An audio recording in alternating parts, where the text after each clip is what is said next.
Sejamos todos bem-vindos nessa casa, que nos recebe, que se prepara para receber a cada um de nós, como se fosse o único presente aqui. Que possamos hoje aqui encontrar a paz, o amor, o entendimento para as nossas dúvidas, mas acima de tudo, a fé, que às vezes está perdida. Que possamos hoje aqui nos encontrar, seguindo um novo caminho, traçando uma nova reta para a nossa vida.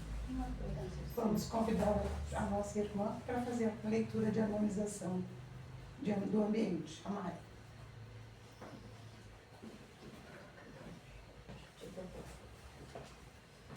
Quer que essa não mesmo? Pode ser, né? Olha, por causa da Bíblia. Depois a gente fala. Então eu vou ler a Linha de Luz, de Chico Xavier, o item 82, sem desfalecimentos. E não nos cansemos de fazer bem, porque a seu tempo ceifaremos, se não houvermos desfalecido. Paulo, Gálatas 6:9. Há pessoas de singulares disposições em matéria de serviço espiritual. Hoje creem, amanhã descreem. Entregam-se ontem às manifestações da fé, entretanto, porque alguém não se curou de uma enxaqueca, perdem hoje a confiança, penetrando o caminho largo da negação. Iniciam a prática do bem, mas se aparece um espinho de ingratidão dos semelhantes, proclamam a falência dos propósitos de bem fazer. São crianças que ensaiam o aprendizado na escola da vida, distantes ainda da posição de discípulos do Mestre. O exercício do amor verdadeiro não pode cansar o coração. Quem ama em Cristo Jesus guarda a confiança em Deus, é feliz na renúncia e sabe alimentar-se de esperança. O mal extenua o espírito, mas o bem revigora sempre. O aprendiz sincero do Evangelho, portanto, não se irrita, nem conhece a derrota nas lutas edificantes, porque compreende o desânimo por perda de oportunidade. Problemas da alma não se circunscrevem a questões de dias e semanas terrestres, nem podem viver condicionados a deficiências físicas. São problemas de vida, renovação e eternidade. Não te canses, pois, de fazer o bem, convencido, todavia, de que a colheita por tuas próprias mãos depende de prosseguires no sacerdócio do amor, sem desfalecimentos. Obrigada, irmã. Então, convidamos na sequência a já preparar para nós a prece de harmonização e de abertura dos nossos trabalhos. Então vamos serenar nossas mentes, fechar nossos olhos e conversar um pouco com o Mestre Jesus. Querido Mestre e amigo fiel Jesus, agradecemos pelo belo dia que tivemos, agradecemos pela noite que se inicia e pedimos, Senhor, nos abençoe nossos lares, nossos familiares, nossos entes queridos. Que cada um de nós que viemos aqui hoje possamos receber tudo aquilo que for de nosso merecimento. Que assim seja. Que assim seja. Obrigada, já. E como já nos disse, a abertura do trabalho, a leitura, a prece da nossa irmã, no mesmo ritmo da fé, passamos a palavra para você. Porque nada é por acaso. Podem achar que é mentira, mas eu não tinha visto o título quando eu disse que a fé deveria, acima de tudo, ser renovada. Vamos lá, trabalhar. Fique com Deus. Seja Obrigado. muito envolvida. Boa noite para todos. Imensa satisfação estar nessa casa pela primeira vez, apesar de morar nessa ilha maravilhosa já há tanto tempo. Eu sou nativo aqui da ilha, mas a gente acaba não conhecendo todas as casas espíritas, porque não dá tempo. Efetivamente a gente trabalha, a gente estuda, a gente vai em busca de todas as nossas propostas de vida e de trabalho, não somente dentro da casa espírita, mas também as nossas atividades profissionais. E em todas essas atividades que a gente se propõe fazer, nós sempre vamos encontrar as dificuldades. Elas fazem parte da nossa vida de relação, da nossa vida familiar, das nossas questões físicas, das nossas questões espirituais, de tudo. Absolutamente de tudo. No entanto, todas as vezes que a gente se deparar com dificuldades, a gente precisa entender que tem solução. Tem solução. Para tudo. Tem solução. Ah, mas então você está dizendo que tudo aquilo que eu desejar, eu vou conseguir? Não, peraí, não foi isso que eu falei. Não foi isso que eu falei.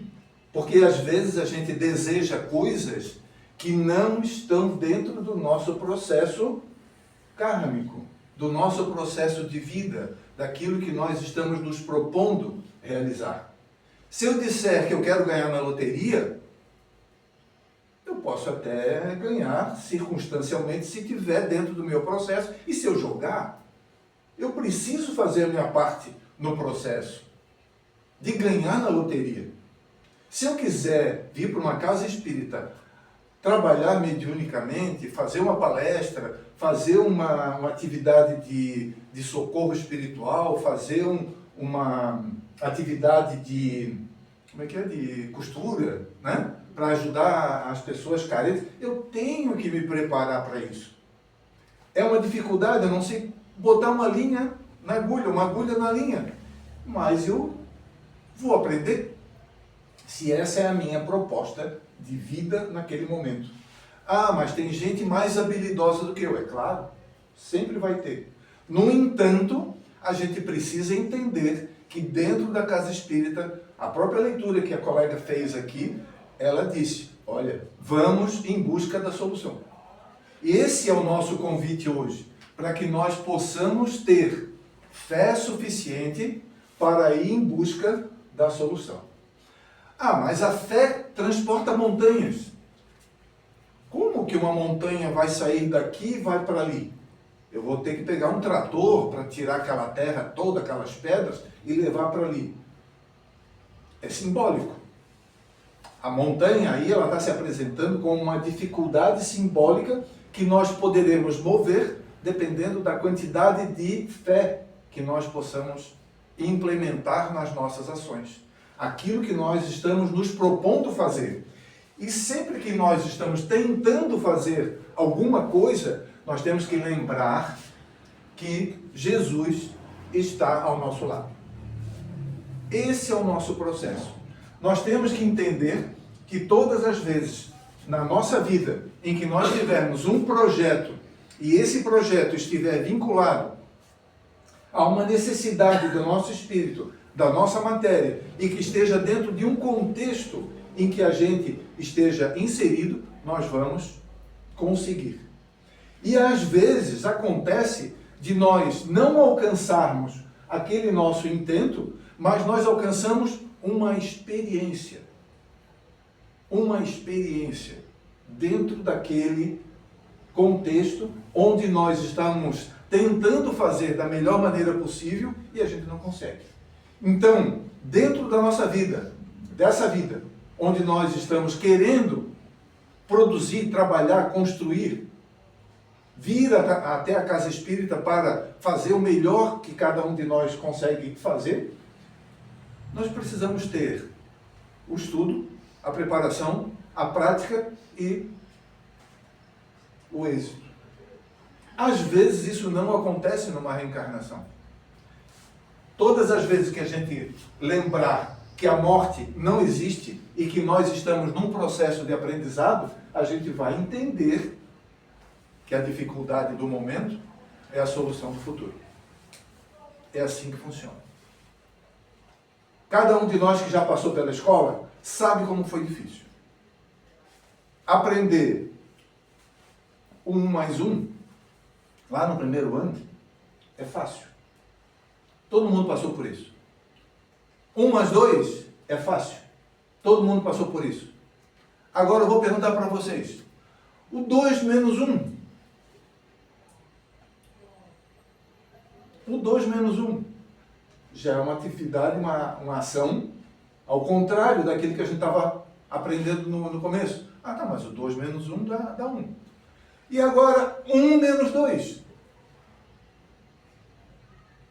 1 menos 2 já começa a trabalhar com outro tipo de conhecimento que a gente tem que começar a imaginar.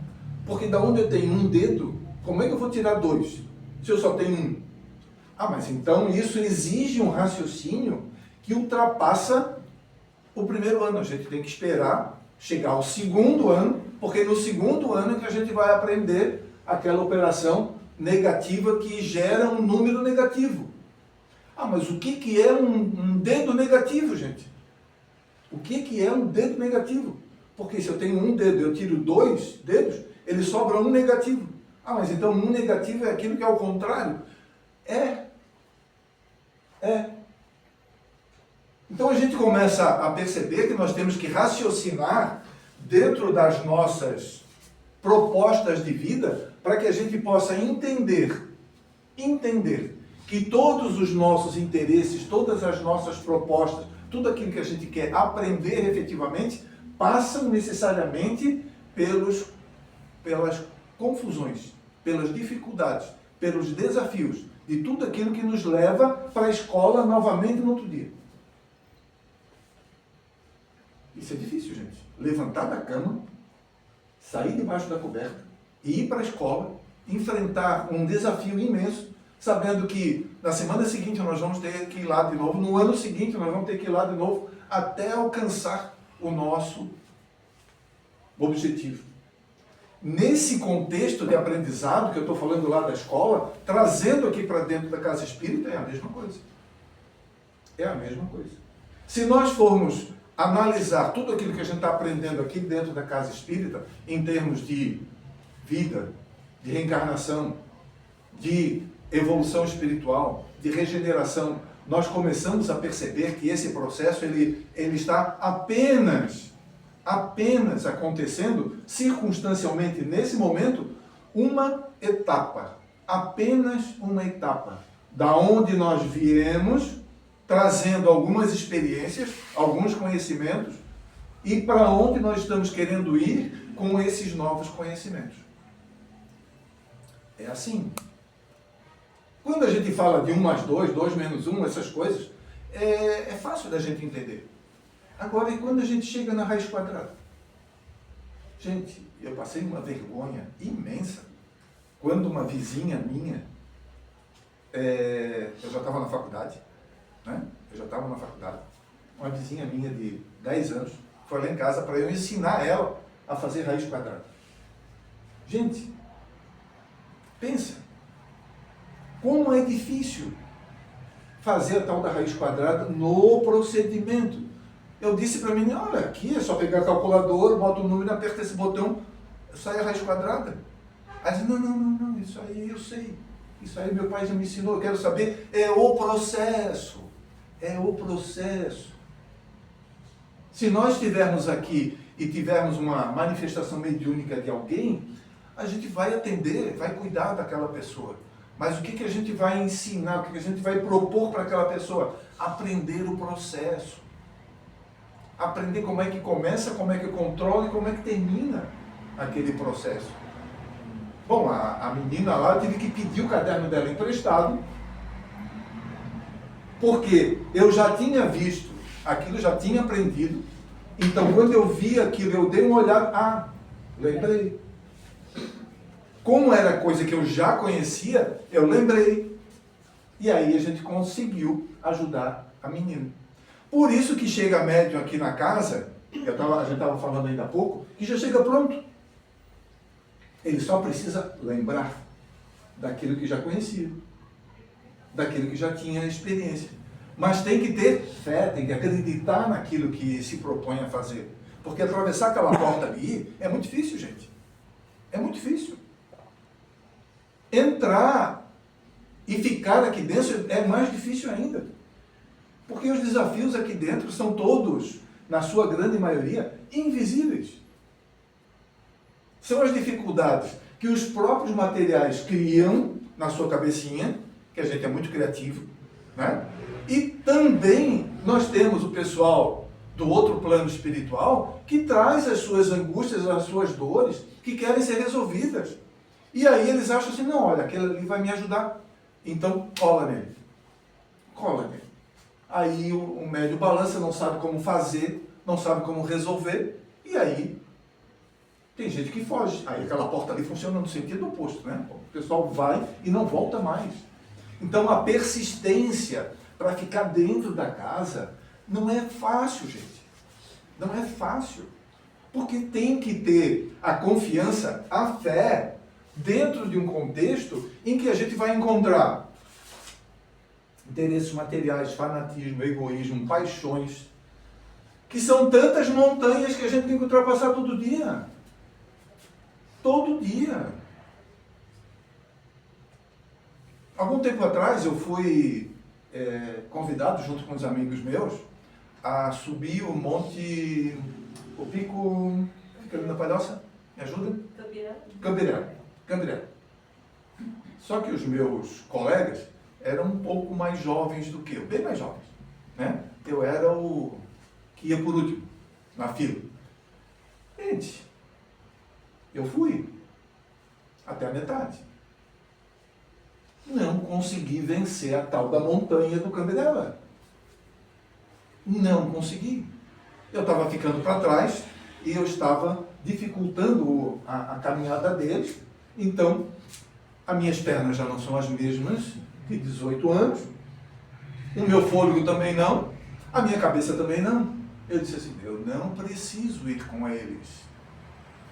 A minha missão, ou a minha tarefa, ou o meu desafio aqui é vencer. O que eu vou vencer? Quando eu voltei, o que eu tive que vencer? Orgulho. Eu tive que vencer a minha vaidade. Eu tive que vencer tudo aquilo que eu me achava. E assim, gente, eu vou ter que voltar. Na metade do caminho, os meus amigos vão adiante. Voltei. Triste, mas assim, tem alguma coisa que está me... Foi a maior experiência, não vou dizer a maior, mas foi uma das grandes experiências da minha vida, foi aquele retorno da metade da montanha. Porque eu tive que aprender a desistir daquilo que não estava dentro do meu processo.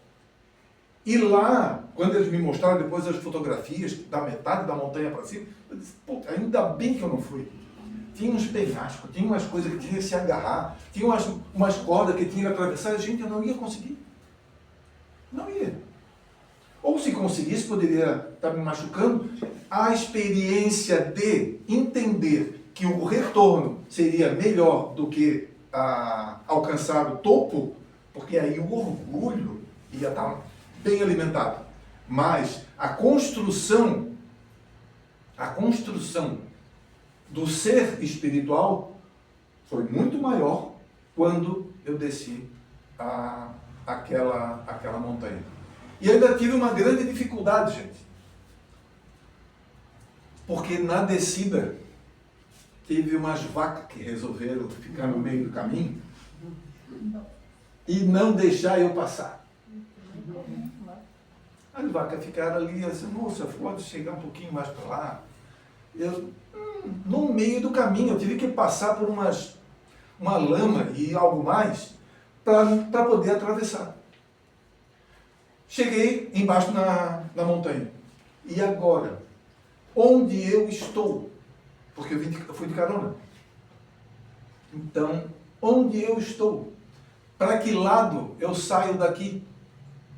Eu tive que ir, e não tinha ninguém na rua. Eu tive que esperar passar alguém para me dizer onde é que ficava o ponto de ônibus, para eu pegar o ônibus, ou seja, uma viagem interplanetária da Palhoça até o centro de Floripa, onde eu moro. Verdade. Com certeza é necessário. Meu Deus do céu, eu estou contando aqui para você, estou arrepiado ainda, porque lembro daqueles sintomas todos, fazendo a minha cabeça assim, a milhão. A milhão, gente. E aquela, mas foi uma coisa ruim? Não, foi maravilhoso. Foi maravilhoso não ganhar na loteria. Porque aquilo ali era uma loteria que me levava a ganhar milhões. Chegando lá no topo, milhões de orgulho que não ajudariam em nada no meu processo. Mas se a gente trabalhar dentro daquele contexto que a gente tem de aprendizado, daquilo que a doutrina espírita nos convida, nós temos que analisar quais são os bens da vida que nos interessam. O que nós viemos buscar aqui? Qual é a transformação que nós queremos produzir em nós para que a gente possa dar um salto, um degrau, um passo dentro da construção divina?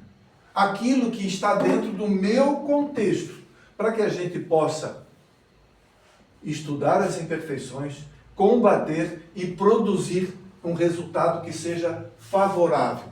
Esse resultado favorável está todo ele lá no Evangelho. Todo ele. Aliás, essa nossa conversa aqui, a gente poderia simplificar muito. Amar a Deus sobre todas as coisas e ao próximo como a si mesmo. Pronto, se eu encerrar agora, eu já disse tudo que precisa. Posso ir embora, a gente pode ir embora. Amar a Deus sobre todas as coisas e ao próximo como a si mesmo. Aí está dentro do contexto de que eu cuido de mim e cuido do outro. Beleza, é isso que precisa. Mas eu quero detalhar isso. Então nós vamos detalhar. Aí nós vamos para o grão de mostarda. Porque o grão de mostarda é uma coisinha pequenininha. Que a gente vai resolver um grande problema com uma pequena solução. Vamos entender. Vamos entender. A Eronita. Ela fechou essa porta aqui, vocês viram? Quando começou? Vocês viram essa porta, né? Essa porta, ela dá caminho para uma grande obra que tem aqui atrás. Uma infinidade de transformações que existe aqui dentro. Muitos trabalhos, muitas atividades são realizadas aqui dentro, nessa sala. Como é que a gente passa para essa sala ali? Qual é o grande desafio? Passar para essa sala. Atravessar essa porta. Eu já vou avisando para vocês. Portas são lugares difíceis da gente passar. Porque a gente passa sozinho. Sozinho. Tem alguém que ajuda a gente chegar até ali e tem alguém que vai nos recepcionar do outro lado. Mas aqui a gente passa sozinho. As portas espirituais, todas elas são sozinhas. Como é que a gente atravessa essa porta? Eu tenho que abrir essa porta. Como é que a gente abre essa porta? Eu tenho que liberar uma linguetinha da fechadura desse tamaninho. É como se fosse um grãozinho de mostarda. É bem pequenininho. Que com um pequeno movimento que eu faço assim, ó. Está fechado? Chaveou, olha só. Então eu vou virar a chave. Olha só, posso abrir aqui um pouquinho. Olha só, dedinho, sem fazer muita força, e eu faço assim. Tá vendo? Tem uma linguetinha pequenininha ali. É só isso. Mas então eu tenho que fazer um movimento pequeno. Sim. A doutrina espírita da vida, ela não exige transformações exuberantes para que a coisa seja feita. Precisa fazer uma coisinha de cada vez. Vocês viram que eu peguei a ponta do dedo, mexi na chave, a outra ponta do dedo, eu apertei aqui nessa maçaneta e liberei a porta, essa porta que poderia ter 1 tonelada. Se fosse uma porta gigante de 10 metros de altura, o processo é o mesmo. O processo é o mesmo. Então esse grãozinho de mostarda que a gente está dizendo assim, mas então aquela solução pequenininha, ela resolve? Sim, ela resolve. Às vezes, a solução para as nossas dificuldades está na forma como nós nos apresentamos para o problema, para a situação. Essa mesa aqui, ó, essa mesa ela tem um sintoma muito forte aqui. Ela tem um efeito muito grande. Eu posso me colocar aqui, ou eu posso me colocar aqui. Na hora que eu estou me colocando aqui, eu estou doando. Na hora que eu me coloco aqui, eu estou recebendo. Então, quem está recebendo pode fazer um pequeno movimento no tamanho do grãozinho de mostarda e passar a produzir alguma coisa, passar a oferecer alguma coisa, passar a vender, a dar, a doar, a transformar aqueles que vêm em busca de uma ajuda. É o outro lado do balcão. Já ouviram falar sobre isso? O outro lado do balcão. É quando a gente deixa de ser recebedor para ser ofertante daquilo que a vida está convidando a fazer. Hoje estou só eu aqui, acompanhado dos irmãos espirituais que inspiram, que trazem essas orientações. É lógico que eu me preparei para isso, é evidente, mas a gente recebe as intuições daquilo que precisa ser dito para o momento. Então, gente, convido a todos para vir para cá, fazer o seu movimento. Não que todos estejam vindo fisicamente para cá, não é isso. Eu estou convidando vocês, cada um, a pensar assim, o que eu posso fazer por essa casa? O que eu posso fazer pela doutrina? O que eu posso fazer pela minha vida? Pela vida da minha família? Por aquelas pessoas que eu prezo, por aquelas pessoas que são importantes na minha vida, que eu só estou recebendo. O que eu estou doando? O que eu estou doando? Minha mãe tem 90 anos. Daqui a pouco estou indo lá para a casa dela. Tá? Eu chego lá na casa dela e eu digo assim, mãe, como você está maravilhosa hoje. Ah, tu fica falando essas coisas, eu estou mal. Ah, não, está vendo aqui, eu não consigo andar, não consigo ir no banheiro. Eu assim, mãe, a senhora está reclamando. Isso é maravilhoso quando a senhora reclama. É maravilhoso. Porque se a pessoa reclama, a pessoa está minimamente consciente daquilo que está acontecendo. Porque tem muitas pessoas com 90 anos que estão completamente inertes, submetidas a qualquer... porque para lá e para cá. Agora ela não. Ela está reclamando, dizendo, mãe, é maravilhoso. É maravilhoso. Ah, mas então mesmo na dor, ela está magrinha, ela não consegue, né? Está ótima. Todas as vezes que eu vou lá, ela está ótima. Mas ela está ótima por um fiozinho, assim. Não vai ficar muito tempo aqui entre nós encarnados, é lógico. 90 anos, a natureza vai levá-la daqui a pouco. Mas ela precisa ir com essa perspectiva de que está bem, que pode fazer um pouquinho mais. Isso é com a gente gente também vai fazer esse tipo de movimento. Então, olha só, o que eu estou mostrando para vocês aí? Ó? Que mesmo na areia que está ali, ó, se a gente procurar, a gente vai encontrar cristais. Nós vamos encontrar pedras preciosas. Nós vamos encontrar energias muito poderosas no meio da dificuldade, no meio da sujeira, no meio daquilo que a gente acha que é só lixo. Não é, tem ali. Mas tem que ter um olho clínico para encontrar essas energias que são favoráveis. Porque quando nós estivermos nos despedindo desse plano espiritual, desse plano material, para o plano espiritual, nós não vamos levar essas questões, essa cadeira, essa mesa, nós não vamos levar isso. Mas nós vamos levar no íntimo do nosso ser o conhecimento, a experiência, a transformação, aquilo que nós produzimos dos nossos sentimentos, das nossas emoções, daquilo que eu olhei e eu valorizei. Aquilo que eu transformei com a minha fala, com a minha expectativa de vida, com aquela reclamação da minha mãe, com aquela linguetinha da avó, que talvez alguém nunca tenha pensado, mas é só uma linguetinha, uma coisinha só.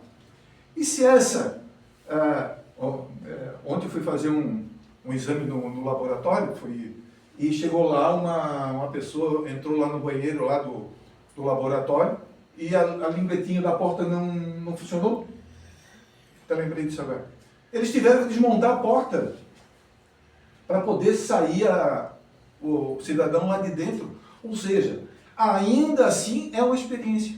Mesmo quando tem dificuldade, é essa experiência que a gente vai levar, a experiência de ajudar ao outro a fazer o melhor para si mesmo e para os demais. Fé, mãe da caridade e da esperança. Esse é o nosso processo. Se nós temos fé que vai dar certo, ok, vai dar certo. Mas a gente não pode ficar sentado esperando que dê certo. A gente tem que produzir. Ah, mas então eu tenho que trabalhar com um pouquinho de caridade? Tem que trabalhar com um pouquinho de caridade. Para que a esperança possa ser renovada no coração do outro. Porque a esperança está em mim, mas não está no outro. E o outro não enxerga essa possibilidade.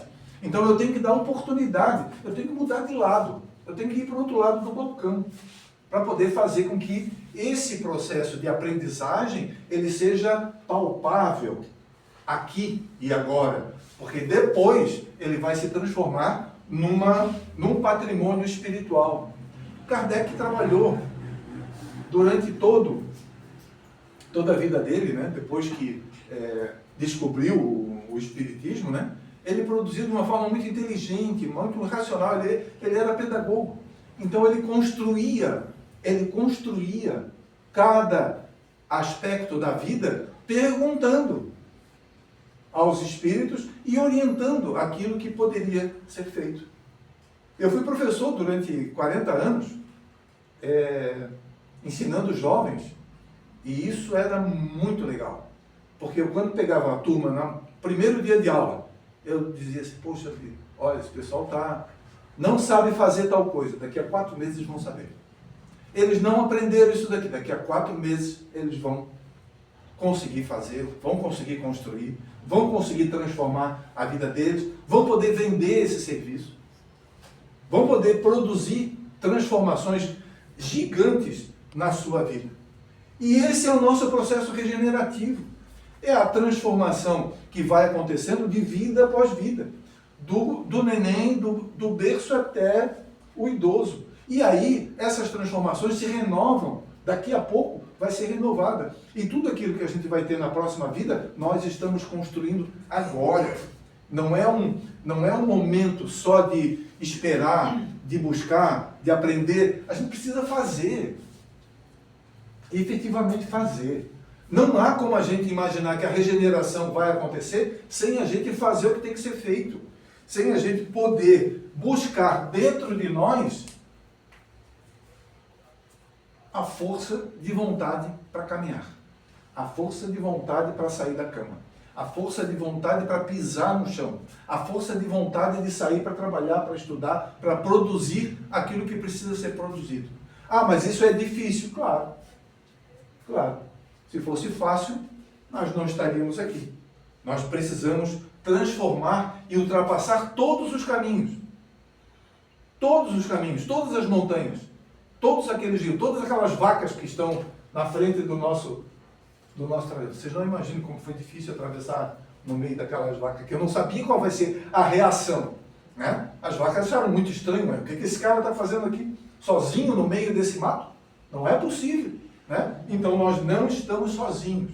Eu tive que pedir ajuda, tive que rezar e trazer para dentro de nós, porque foi um grande desafio para a minha vida. Gente, nós vamos evoluir. Nós vamos evoluir. Não tem como não ser isso. Nós vamos evoluir. Ah, mas eu não estou com pressa. Ok. Ah, eu não quero agora. Ok. Ah, eu vou deixar para o ano que vem. Ok. Mas não vai fugir disso. Não vai fugir. Nós vamos mudar. Nós vamos regenerar. Nós vamos nos transformar. E leva tempo. Ou não. Porque tem coisas... Lá tem a história lá da pescaria lá, que vocês lembram, né? Não está pegando peixe. Aí o que é que Jesus disse? joga a rede do outro lado. Ah, mas o que é jogar a rede do outro lado, gente? O que é isso? É olhar com outro olhar. É olhar aquela oportunidade de outro jeito. Eu fui fazer um curso lá em Porto Alegre. Eu faço um curso lá é um curso para... É um grupo de homens que se reúnem para conversar, para trocar ideias. Porque onde tem homem misturado com mulher, homem não fala. Quem fala é só a mulher. Não é isso? Porque as mulheres falam, desopilam e vivem. Quantas viúvas vocês conhecem? Quantos viúvos vocês conhecem? Poucos. Porque o homem morre, mulher fala e o homem morre. Estou falando alguma besteira? Não. É só vocês observarem qual é a reação dos homens que engolem, trazem para dentro de si, morre do coração. Né? E é isso. Então, quando a gente percebe que essa situação está acontecendo, a gente tem que falar, tem que se reunir só homem. Então a gente vai lá para o interior do Rio Grande do Sul, faz uma viagem para o interior do Rio Grande do Sul para o homem poder falar, gente. Vocês acreditam nisso? Então esse grupo chama Guerreiros do Coração. Se alguém tiver alguém para orientar, é muito legal. Tá? Tem grupos por aqui também. Esse no Rio Grande do Sul, porque isso já é um nível mais avançado. Já estou há 15 anos nesse grupo. Então a gente vai avançando. Mas a história que eu quero contar é assim. Eu cheguei lá num local onde a gente ia se reunir. Um negócio assim meio mal cuidado, assim meio feio, meio sujo. E o nosso coordenador lá, que era o dono da casa, e eu vi assim, poxa vida, mas o cara podia estar cuidando mais do meio. E chegou a minha hora de falar e eu ia falar mal. Eu ia reclamar. Eu ia dizer que tinha um lixo ali. Eu ia dizer que estava mal cuidado. Eu podia falar, né? Podia falar, ele tinha liberdade para falar. E aí, na hora que eu fui falar, aí eu olhei para o lado assim, e eu vi a casa onde a gente ia, isso estava na rua, eu vi a casa onde a gente ia se reunir, onde era o salãozinho, onde a gente ia conversar, tudo iluminado, tudo arrumadinho, tinha uma prateleirinha lá com uma florzinha. Assim, meu Deus, eu não vi aquilo. Eu não vi. O meu foco estava tão intenso naquela sujeira, naquelas madeiras jogadas, que eu não vi aquilo que estava bonito. Porque os meus olhos estavam críticos. Já que eu podia falar, então eu queria falar. Eu queria dizer aquilo que estava dentro de mim, naquele momento. E isso fez com que eu fizesse assim e visse algo muito mais bonito. Ou seja, eu joguei a rede do outro lado. Então, antes de falar que aquilo ali está sujo, que a roupa não está legal, que o cabelo está assim, elogia. Busca alguma coisa que seja favorável. Porque a gente vai jogar a rede do lado favorável para que a gente possa lembrar que Deus gosta de nós. Que Ele vai proteger a gente, inclusive aquele lado sujo da vida. Porque quando tem alguma coisa que está meio sujo, meio desorganizado, a gente vai lá e conserta. A gente faz. A gente transforma. É a oportunidade que nós temos de fazer o melhor para nós próprios, que é ir lá e arrumar. Né? Se isso aqui não está legal, eu vou botar num lugar para que a gente consiga fazer esse movimento favorável. É a nossa decisão para a nossa transformação e para o outro que se beneficia desse processo. Falar sem aspas. Ou seja, sem aquela ênfase. A gente não precisa ser relevante. Amar sem interrogação. Eu não vou pedir, eu não vou perguntar se você gosta de mim ou não gosta. Eu vou amar. Sonhar sem reticências. Eu vou sonhar eternamente. Buscando fazer com que aquele sonho se transforme numa realidade. E viver. Viver. Ponto final. É isso que nós temos nesse momento. Mas esse ponto final não precisa ser um ponto final, porque nós vamos ter outros momentos. Mas nesse momento, Agradeço imensamente o convite da casa. Desejo a todos muita paz. Muito obrigado. Agradecemos nós e com certeza encontramos o caminho da fé, né? Porque ele falou exatamente o que cada um de nós precisava ouvir, com certeza. E teremos uma semana inteira para refletir. Que o amor do nosso Mestre Jesus possa ampará-los cada vez mais nessa caminhada. Convidamos a nossa irmã Ironita para fazer a prece de encerramento e peço que logo após todos se mantenham em prece, enquanto nos preparamos para o passe.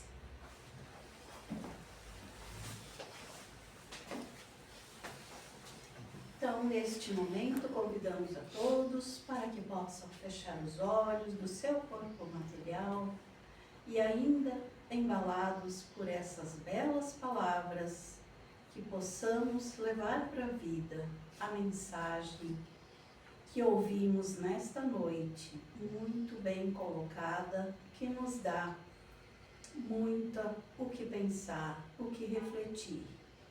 Jesus, Mestre amigo, nós te agradecemos por esta oportunidade. Agradecemos-te, Senhor, por colocar em nossas vidas pessoas que vêm somar, que vêm acrescentar, trazer a sua mensagem, para que possamos ver que podemos jogar a nossa rede do outro lado. Agradecemos imensamente pelos conhecimentos recebidos na noite de hoje e rogamos as bênçãos do Mestre Jesus que seja sempre em nossas vidas, para que nunca percamos a fé e a esperança, para que possamos seguir a nossa caminhada com os nossos passos firmes e equilibrados, porque temos fé. Sê conosco, Jesus, que assim seja.